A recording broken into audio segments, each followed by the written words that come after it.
السلام عليكم، ايش حالكم؟ هذا فيديو مختصر عن الفرق بين المولتيمتر هذا وهذا المولتيمتر. هذا المولتيمتر متنقل وهذا ثابت.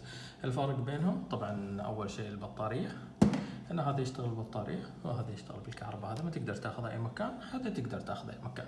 والشغلة الثانية ان هذا فيه اكثر، يعني في 6.5 رقم، يعني 6 ارقام، اما هذا فيه 4.5، 4 ارقام قدامك.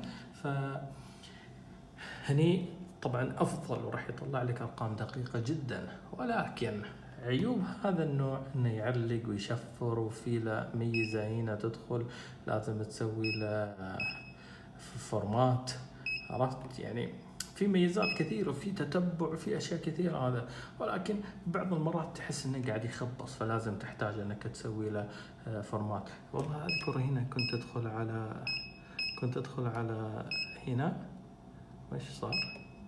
كنت ادخل على وين؟ سيستم، وبعدين من السيستم عندي زر الريست، فكذا انه صفر كل حاجه وفرمت نفسه تقريبا. وهذه الميزه مش موجوده هنا، يعني ما تحتاج هذه السوالف. خفيف وسهل ويشتغل بالبطاريه. فطبعا انا اليوم هذا طبعا مش مال الشركه اللي اشتغل فيها، اما انا عندي نوع ثاني اللي هو اليونت، شيء كذا صيني لونه احمر، نسيت اسم الشركه.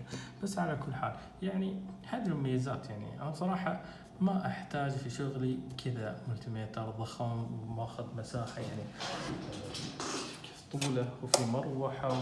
يعني هذا بصراحه للفحوصات الدقيقة، الفحوصات طبعا تسوي فيه كالبرينج اللي هو يسمونه معايرة على الأجهزة الثانية. ففي ميزات، يعني تقدر تسوي كثير في هذا. ولكن أنا كصاحب صيانة إني أنا أصلح، فأنا ما أحتاج غير هذا كافي. طبعا مو شرط، أنا ما أتكلم عن الماركة، ولكن هذا المولتيمتر الموجود عندي في الرف، فجبت لكم يعني في يكفي هذا، ما تحتاج هذه الأرقام كلها. وبس، كان فيديو خفيف ولطيف، أتمنى أن الفيديو فاتكم حتى ولا شيء. ولا تنسى لايك وسبسكرايب والحركات الحلوة.